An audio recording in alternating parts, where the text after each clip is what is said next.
Aliko Dangote is destroying the matrix in Africa.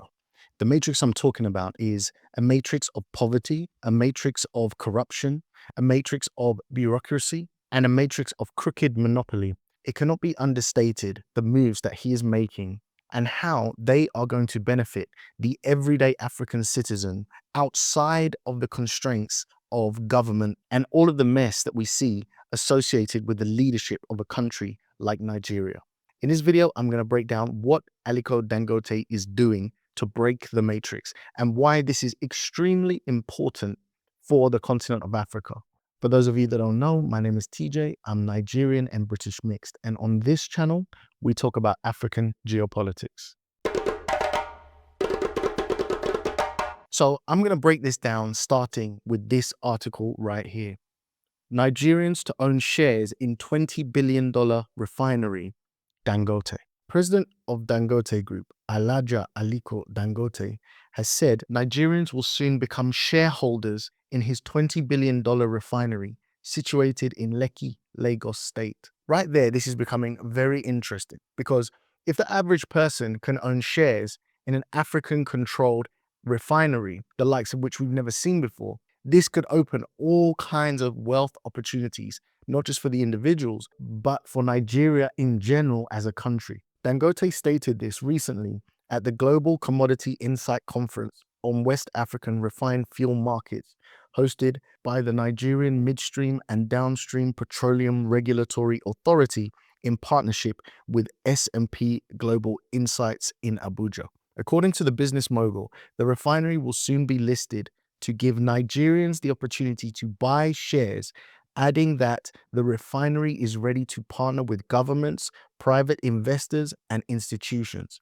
The billionaire maintained that Africa should refine the fuel it consumes on African soil. He said very soon the refinery will be listed to give all Nigerians the opportunity to become shareholders. We are open to partnerships with African governments, private investors, that's the everyday person out there, and regional institutions. Our vision is simple but ambitious. Africa should refine all the petroleum products it consumes right here on the soil of Africa. Dangote emphasized the company's investment in liquefied petroleum gas, saying this was to encourage clean cooking in Nigeria. That is the LPG gas that so many people use all across the continent. So what this means is if you're Nigerian, as a consumer of the product that Aliko Dangote produces, you can be a shareholder and benefit from the profit and success of that company. You can invest probably $50, $100, $1,000, $10,000. And as the company grows and gets profitability, your stock can grow in value. Also, there's the probability that you could earn a dividend from this stock. A few years ago, I once heard a financial advisor saying that he doesn't have any product in his house that he buys as a consumer that he does not own stock in, which means that he is invested in the products that he uses. I think for many people on the continent of Africa, they may not be familiar with this kind of concept. Indeed, many people in the West, in more advanced countries, are not familiar with this concept. This is a wealth building mechanism. Now, we have to load on top of this the fact that Nigeria has been buying oil that is from Nigeria, but refined elsewhere, meaning that it doesn't capture the full profit from the supply chain. It also has to buy in dollars, which is very difficult when the country runs on Naira. Naira is a currency that has experienced and is continuing to experience inflation, and it makes the purchase and trade of these dollars much harder. It doesn't allow the wealth to flow in the economy of Nigeria. But with Dangote's refinery, he can produce, distribute, and sell the products in Naira, allowing the economy to keep this currency circulating without any outside influence. This is an absolute game changer for the economy, and it's what we have been talking about as Pan-Africanists, people that want the betterment of the continent for years. This is exactly what we want to happen. We want to refine our own products, use our own products, and even sell these products to other countries. This gives us leverage. This builds us wealth. This can contribute to preventing our currencies from being hyperinflated away. And it can reduce our burden, our need to use dollars and other currencies that we don't have any control over. Now, of course, this is ruffling feathers. Dangote has experienced much opposition on this situation because there has been so many corrupt people and organizations in the middle of the trade of oil and refined petroleum products to the people of Africa, to the people of Nigeria for many years. These people steal, skim, scam, and find loopholes to profit themselves, monopolizing a broken system that works for very few people whilst contributing to the devastation of the continent at the same time.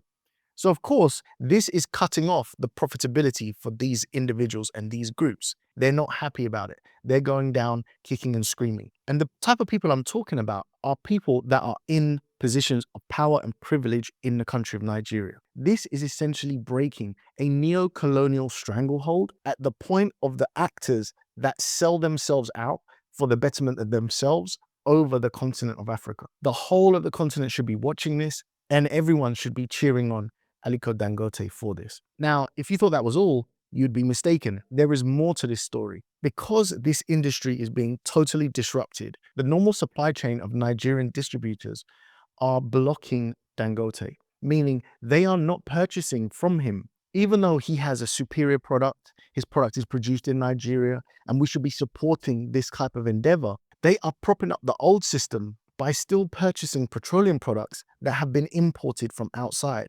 Essentially, what we're looking at is a dying industry trying to keep itself alive while there is a new, fitter, more efficient kid on the block. So here's the part where Dangote finally breaks the matrix. Marketers warn against disruption as Dangote plans to direct fuel supply. The Natural Oil and Gas Suppliers Association of Nigeria has warned that the Dangote Petroleum Refinery's plan to bypass distribution channels and supply refined petroleum products directly to end users would lead to national disruption, long-term product scarcity, and the collapse of existing supply networks.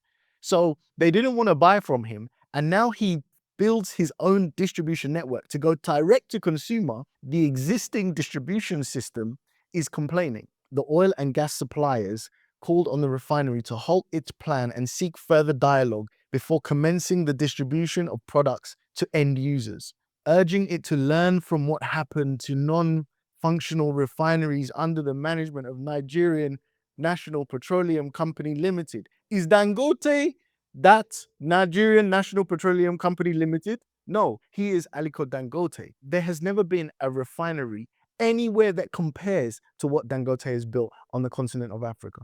It is one of the largest refineries in the world. That refinery alone has double the capacity of what Nigeria needs, just that refinery alone. Now, these guys do not like what Dangote is doing because why? They're putting them out of business. They're showing them up. They are removing all leverage that these guys have from the marketplace. The question that I would ask is, you've had the marketplace for so long.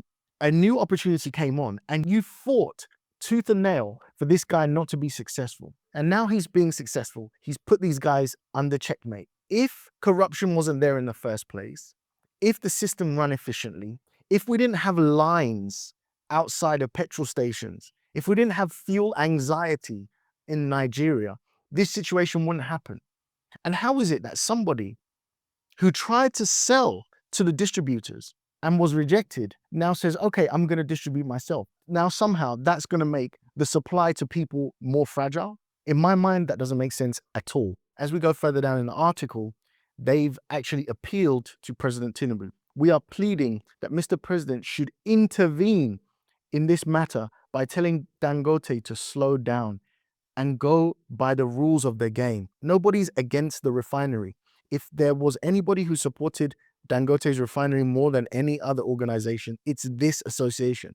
But when this issue came up, we said, no, we need to advise. We need to give you an idea on how to go about it.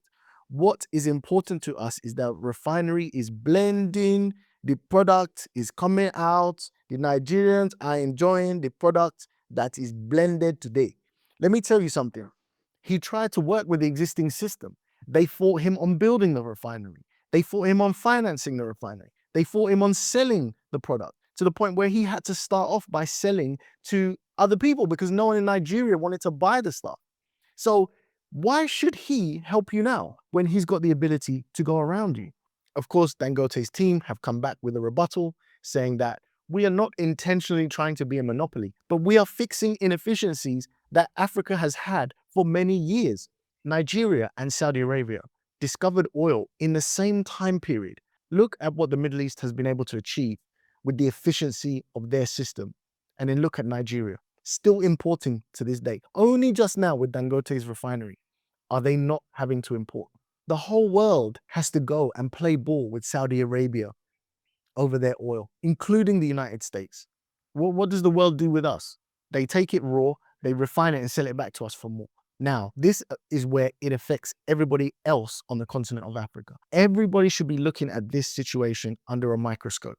Not only should we be supporting Dangote's efforts, but we should be seeing how this can be implemented in other places. And it should be implemented not only with oil, it should be implemented in agriculture.